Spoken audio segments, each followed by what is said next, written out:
Avaliwe mba amasango esikolo sasoKhukho. Abazali bathi baxhalabile emva kokuba beve iindaba zokuba utitshala wesikolo samabanga aphakamileyo unentsholongwane yeCorona.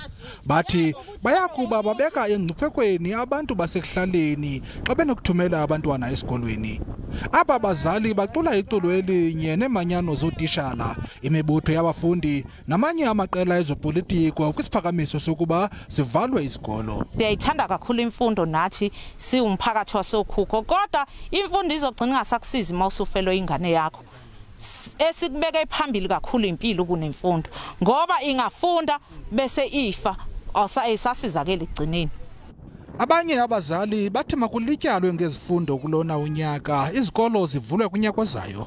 Uma ngabe kuukuthi abezempilo abezukuza ukuzolungisa lesimo esikule ndawo yasoKhukho, sizocela ukuthi unyaka uvele ulahleke.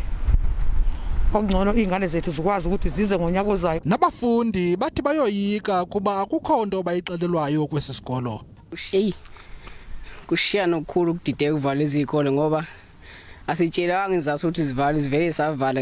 Nasemva kwalokho ukuvala kwazo akuqinisekisanga ukuthi ngabe abafundi sebephakathi konke nabafundi banaso nesifo esikhona njengamanje lwentsholongwane.